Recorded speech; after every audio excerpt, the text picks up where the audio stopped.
Siguiendo con nuestro balance 2020, esta vez hacemos un resumen sobre la economía y sus perspectivas y cómo dos emergencias, una sanitaria y otra climática, tumbaron las opciones de crecimiento y hoy el país está frente a una reconstrucción cuesta arriba. Nelson Lanza con los detalles. A falta de 3 días para que finalice el 2020, después de 9 meses y medio de pandemia y 2 tormentas tropicales, la economía del país se encuentra en agonía, pero aún con signos para recuperarse de la caída estrepitosa y sin antecedentes en su reciente historia. Nadie recuerda que haya pasado algo similar. El daño estimado es de un decrecimiento económico del 10%.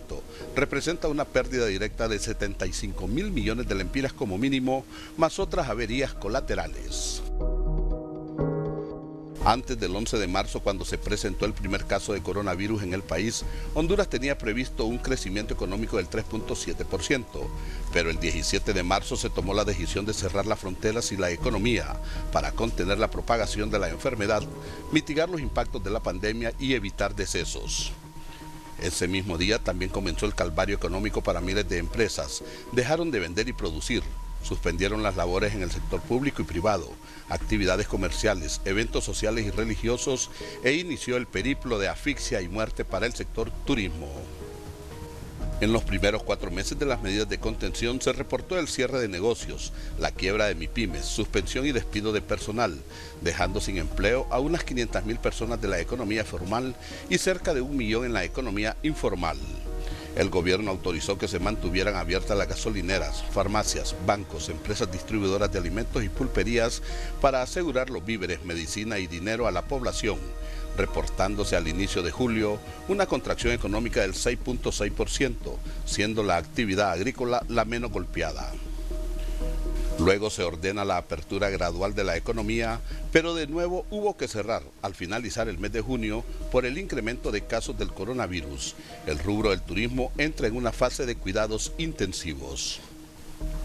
El Banco Central revisó el programa monetario y anunció un decrecimiento económico del 7%. En octubre esto ya era grave, representaba una pérdida de 52.000 millones de lempiras y en un intento por oxigenar el turismo, trasladaron el feriado morazánico para la primera semana de noviembre.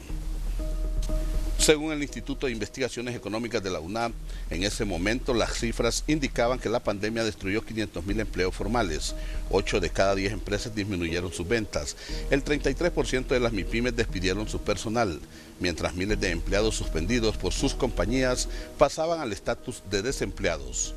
Las ventas y ganancias no daban para sostenerlos. El país reporta a la fecha más de 3.000 muertes por la pandemia y más de 119.000 contagios, a lo que se suma una contracción del 8.4% de la actividad económica, según el Banco Central. Si en el mes de octubre la situación económica era grave, los huracanes y tormentas tropicales ETA y OTA que ingresaron en noviembre aceleraron la crisis, incrementaron la caída del PIB y le dieron el tiro de gracia al sector turismo. Todo estaba listo para trasladar el feriado morazánico de octubre a noviembre.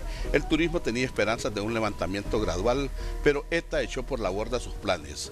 Parques industriales inundados, plantaciones, MIPYMES, viviendas también fueron anegadas, además de daños a la red vial y de infraestructura. Atlántida, Lloro, Cortés, Santa Bárbara y Olancho se reportan como las zonas más afectadas y son a su vez el corazón productivo del país. 15 días después llega Iota y el panorama se complicó. La economía se vino abajo y la agricultura, que había sobrevivido a la pandemia, hoy ha sido fuertemente azotada. La CEPAL estima que entre ambos meteoros el impacto negativo para el país es de 45.676 millones de lempiras. El sector privado el mayor afectado con un 69%, mientras en el sector público el desastre fue de 9.458 millones de lempiras. Los daños están concentrados, 65% en el sector productivo y 20% en el sector social. Los subsectores más afectados son comercio e industria, con el 78% de los daños y el 64% de las pérdidas. Agricultura con el 18 y 26% respectivamente. En el caso del sector social, las viviendas representan el 74% de los daños.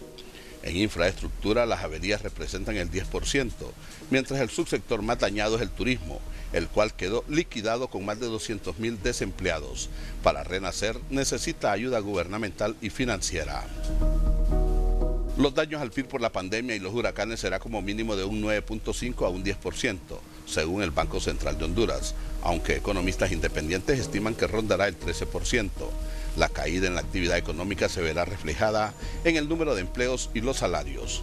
Pero lo más fuerte está por venir en el 2022, cuando asuma un nuevo gobierno. Un nuevo paquete de medidas económicas y fiscales asoma a la vista, es decir, habrá que pagar más impuestos. Así lo vaticinan expertos locales e internacionales, entre ellos el prestigioso diario The Economist.